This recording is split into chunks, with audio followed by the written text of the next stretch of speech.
Hey everybody, welcome back to another edition of Rapid Recap here at Inside Nebraska. With me as always is Tim Verghese. I'm Zack Carpenter. Before we get going, I encourage you guys to like this video, subscribe to the Inside Nebraska YouTube channel, get all these videos dropped directly into your feed.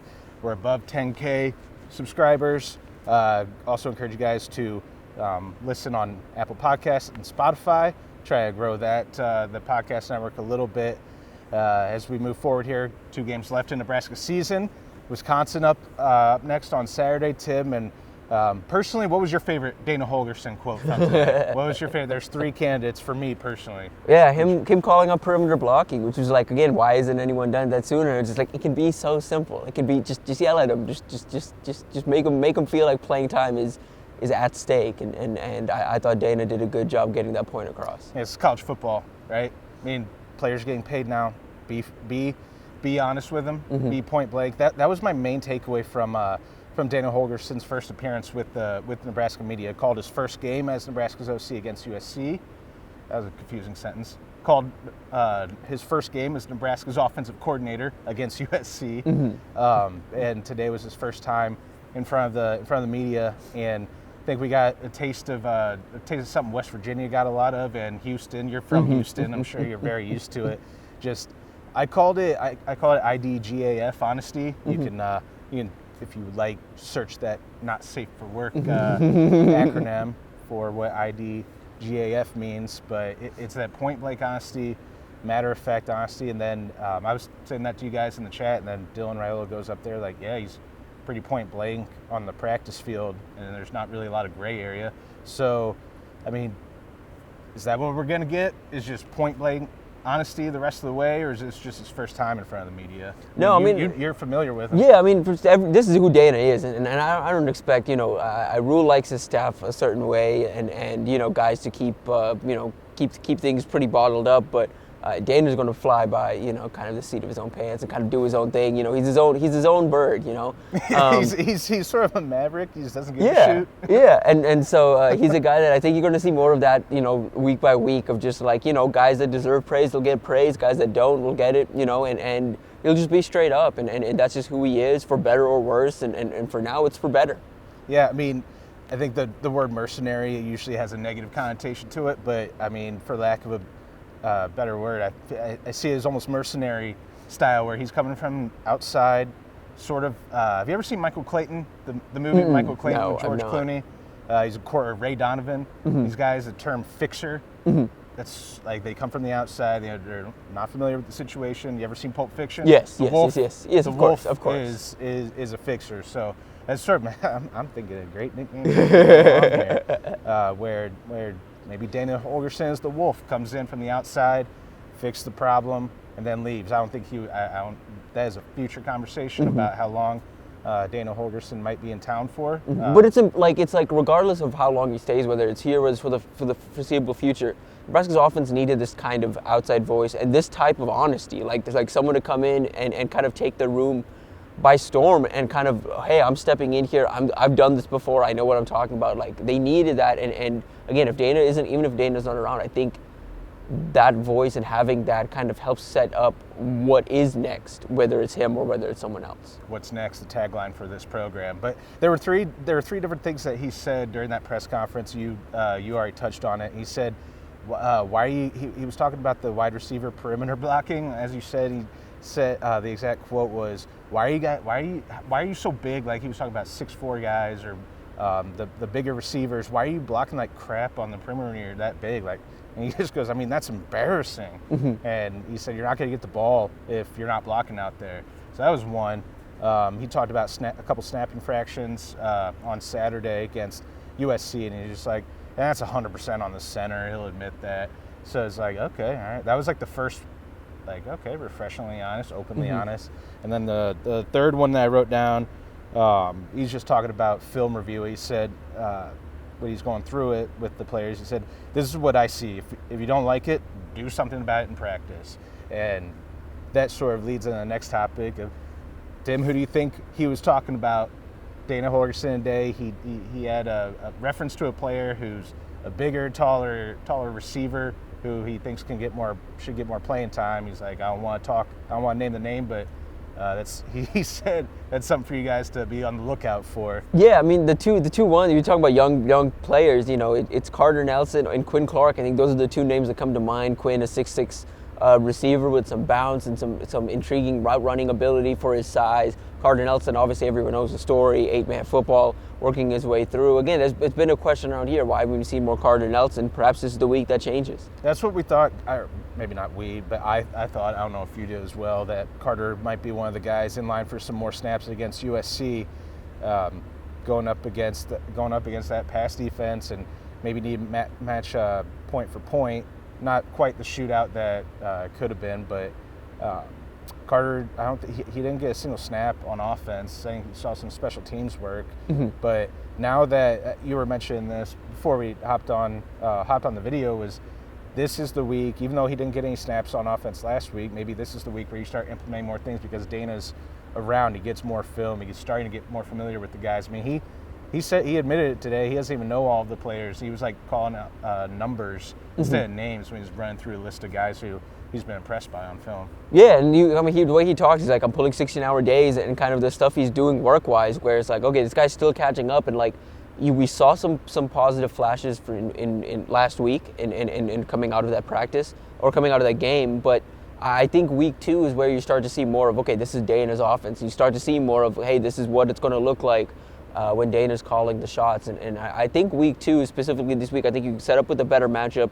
athletically against a defense that is very talented, but a defense that you may have an athletic advantage over in certain spots where you didn't have that against USC. Yeah, and just sort of expand on that a little bit more. I saw that you and Steve recorded the newest episode of Nebraska Football Show. I'm sure you talked about pretty extensively the offense and what you guys noticed. Yeah, like it's mainly that. I mean, offense and defense, and it kind of goes into what Tony White said too. Like, Nebraska lost this game this last week because they were better athletes on the other side of the field. Ultimately, I think some of the more critical plays came down to one-on-one matchups where USC's athlete played better than Nebraska's athlete did, or responded better, or executed better.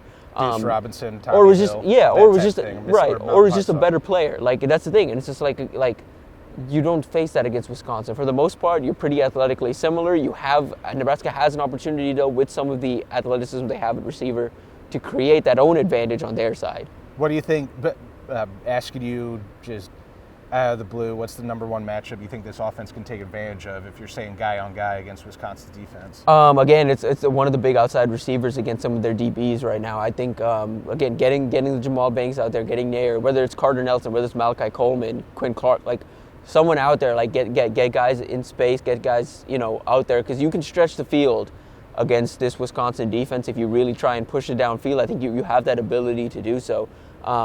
But yeah, I'm curious to see kind of how Dana chooses to attack a Wisconsin team that, in my opinion, defensively has played better than their talent has been. Like, they've kept them in a lot of games when that offense is pretty hapless. But and again, I know it's weird coming from Nebraska. Yeah. So is Nebraska.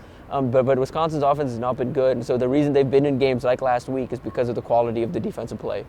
Tim doesn't want to call out, single any one defender out on Wisconsin. I was trying to get you. I don't know if Hunter Woller's out or I didn't look at the. I know he got hurt against Oregon, but I didn't even see the extent of that injury. Just one that comes to mind because Hunter Woller's pretty damn good player. Oh yeah. But yeah, the receivers. I think when Holgorsen was listing out those numbers of guys he's been impressed by, was Isaiah Nair, Jamal Banks, Janiran Bonner. We got to see him a little bit more. Mm-hmm. We did see a good bit of him against USC, and I think we're going to see a little more because he does give you a little bit of size in the middle. And then he said Ja'Cory Barney, even though he's not a big guy. And then he made sure to mention 29, Carter Nelson, who's again not really gotten a lot of reps. So I think that's sort of revealing. Would you sort of just do the jigsaw puzzle or try to put that together? It's like, all right, well, the signs, the evidence would probably point to a guy like that coming in. Last thing I wanted to hit on before we get out of here was on the flip side, Nebraska's defense going against Wisconsin's offense. Tim's second straight week where Nebraska is going to be facing an offense that is also going through significant change. USC benched Miller Moss, started Jaden Maeva. Is that how you pronounce his last name? Maeva, yes. Right? Mm-hmm. And then Miller Moss hit the transfer portal immediately. This week, Phil Longo, the air raid at North Carolina with Drake May. He's out. Lou Fickell on Sunday announced that he was making a change at offensive coordinator. So Dana Holgorsen, one of the descendants of the air raid, is in at Nebraska. Phil Longo, one of the air raid descendants, descendants out. So that's interesting. But Tony White came into the press conference today, happy, gleeful, like just going off pure vibes. If we're doing vibes talk, every time I think every time he's come in to a press conference setting during game week, and he's like chipper and having that attitude, it seems like it's always led to good things on Saturday, because I think maybe that shows a little bit of confidence in what he's seen on film and the matchup coming up. So maybe I'm grasping at straws here, but we'll see. Yeah, I mean, up. We'll see. I do think this defense, for the most part, has played well for the most part this year. There've been some individual games where, it has been kind of performance things. It's not been an issue of, hey, there's schematic issues. It's more so just guys aren't executing, and there is inconsistency in execution, or they're getting there's an athletic deficiency. But this week you're facing an offense that has struggled all year. They have a quarterback situation which a lot of teams don't want. Just kind of like it's what Nebraska had last year. It's bad. It's bad. It's not a good quarterback situation.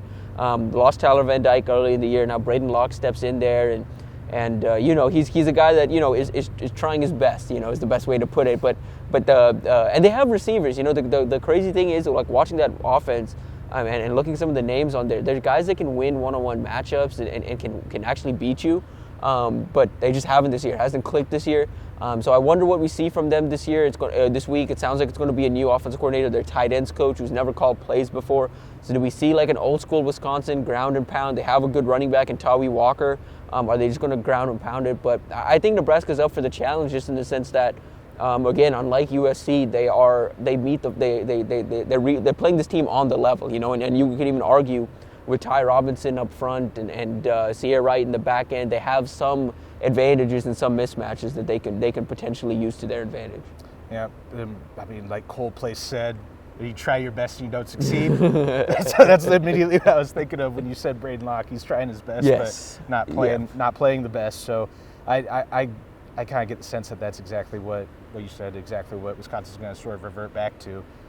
Ground and pound, try to grind out another win and get to bowl eligibility, just like Nebraska's trying to do. Tim, I had built in an extra segment that we're not going to hit on today for rant time. Ty Robinson development.